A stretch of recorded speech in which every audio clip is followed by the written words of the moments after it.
Sir ಬನ್ನಿ, ಕಾರ್ಯಕ್ರಮಕ್ಕೆ ಆತ್ಮೀಯ ಸ್ವಾಗತ ನಿಮಗೆ. ಕೂತ್ಕೊಳ್ಳಿ ಮುನ್ರಾಜ್, ಒಳ್ಳೆಯದಾಗಲಿ. ಭಗವತಿ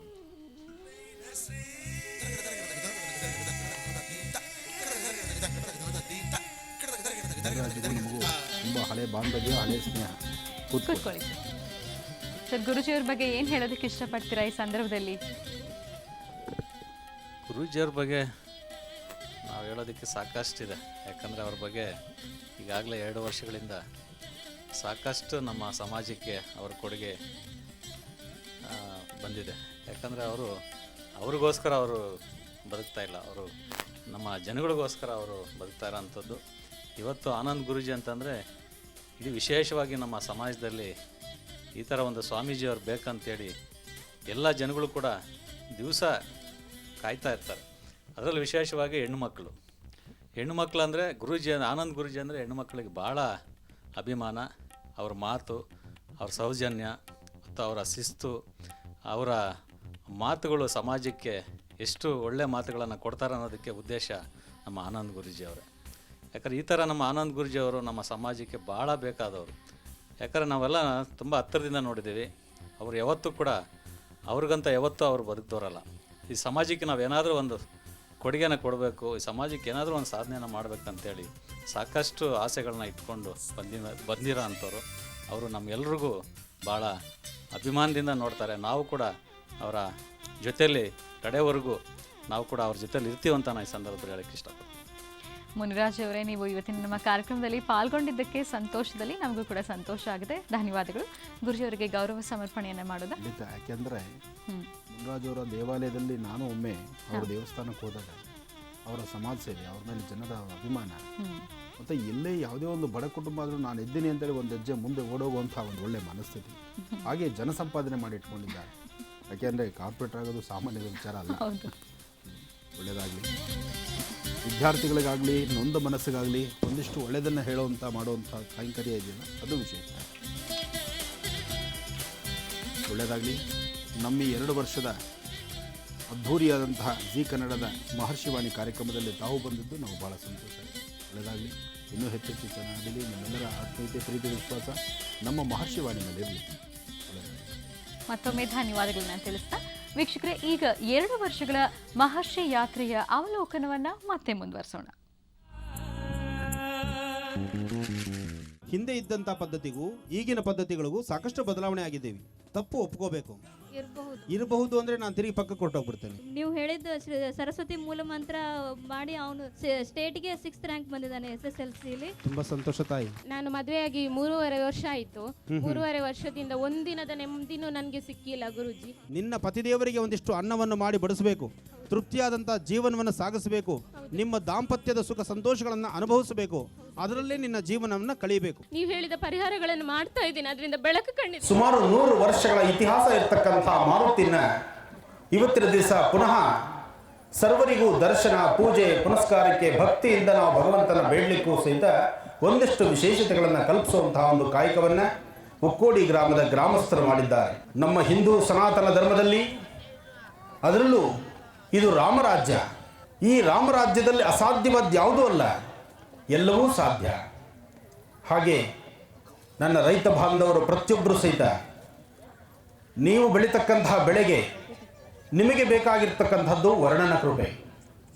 ಆ ವರ್ಣದೇವರು ಯಥೇಚ್ಛವಾಗಿದ್ದರೆ ದುಡಿಯುವ ಕೈಗಳು ಯಾವತ್ತೂ ಹಿಂದೆ ಹೋಗುವುದಿಲ್ಲ.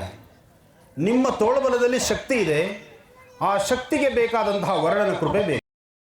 ಹಾಗಾಗಿ ಇತ್ತೀಚೆಗಷ್ಟೇ ನಡೆದಂಥ ರುದ್ರನ ಅನುಷ್ಠಾನ, ರುದ್ರಾಭಿಷೇಕ, ಅಭಿಷೇಕದ ಅನುಷ್ಠಾನಗಳ ಫಲದಿಂದ ಈಗಾಗಲೇ ವರ್ಣನ ಸೃಷ್ಟಿ ನಡೀತಾ ಇದೆ.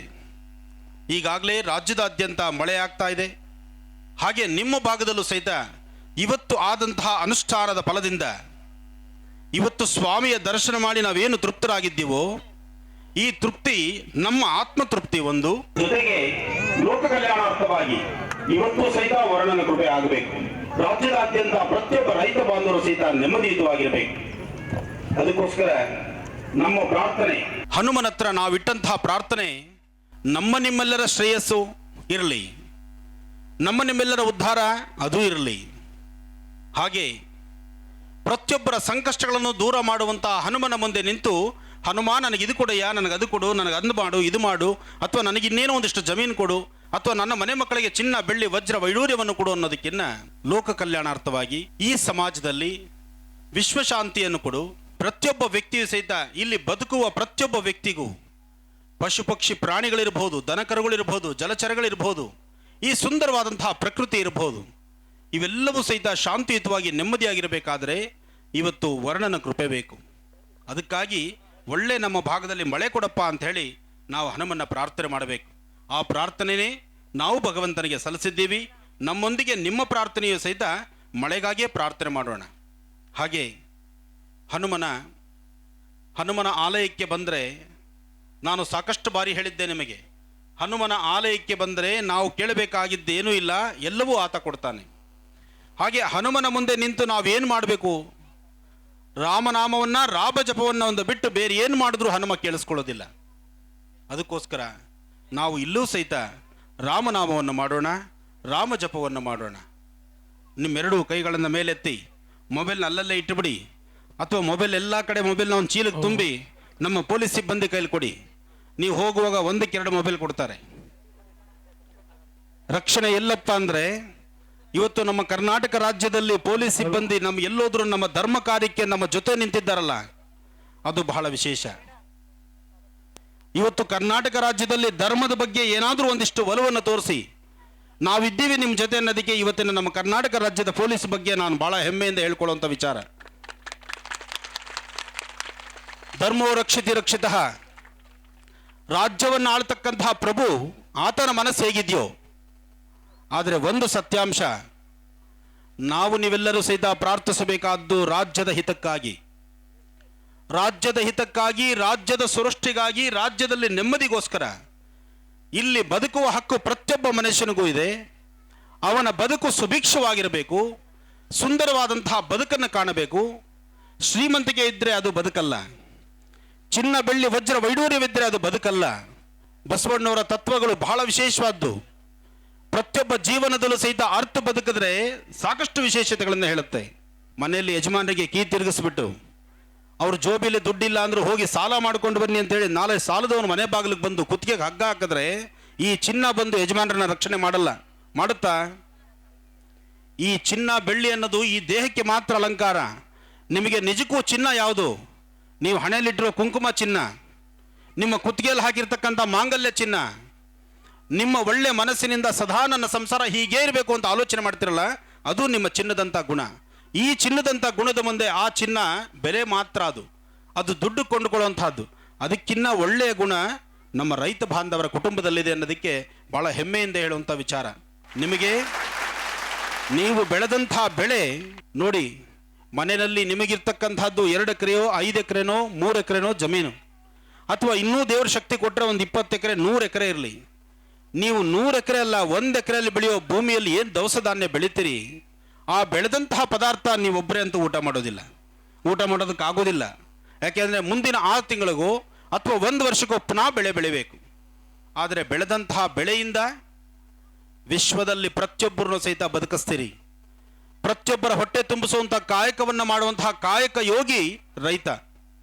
ಅಂತಹ ರೈತನ ಕುಟುಂಬ ಚೆನ್ನಾಗಿರಬೇಕು ಅನ್ನೋದೇ ನನ್ನ ಮಹರ್ಷಿ ವಾಣಿಯ ಪ್ರತಿದಿನದ ಕೂಗು. ಅದಕ್ಕಾಗಿ ನಾನು ಪ್ರತಿ ದಿವಸವೂ ಸಹಿತ ನಿಮಗಾಗಿ, ನಿಮ್ಮ ಶ್ರೇಯಸ್ಸಿಗಾಗಿ ರುದ್ರನಾರಾಯಣನ ವಿಶೇಷವಾದಂಥ ಅನುಷ್ಠಾನವನ್ನು ನಿರಂತರವಾಗಿ ನಡೆಸ್ಕೊಂಡು ಬರ್ತಾ ಇದ್ದೀವಿ. ಇದಕ್ಕಾಗಿ ನಿಮ್ಮೆಲ್ಲರ ಒಳ್ಳೆಯ ಮನಸ್ಸಿನಿಂದ, ಒಂದೇ ಒಂದು ಒಳ್ಳೆಯ ಮನಸ್ಸಿನಿಂದ ಸಂಕಲ್ಪ ಮಾತ್ರ ಸಾಕು. ಆನಂದ್ ಗುರೂಜಿಯವರಿಗೆ ನೀವೇನು ಕೊಡ್ತೀರಿ? ನೀವು ಕೊಡುವಂತಹ ಒಳ್ಳೆಯ ಮನಸ್ಸು, ನನ್ನ ಗುರುಗಳು ಅಂತ ಹೇಳಿ ಅಭಿಮಾನದಿಂದ ಇವತ್ತಿಷ್ಟು ಜನ ಬಂದು ಸೇರಿದ್ದೀರಲ್ಲ, ಇದೇ ನೀವು ನನಗೆ ಕೊಡೋ ಸಂಭಾವನೆ.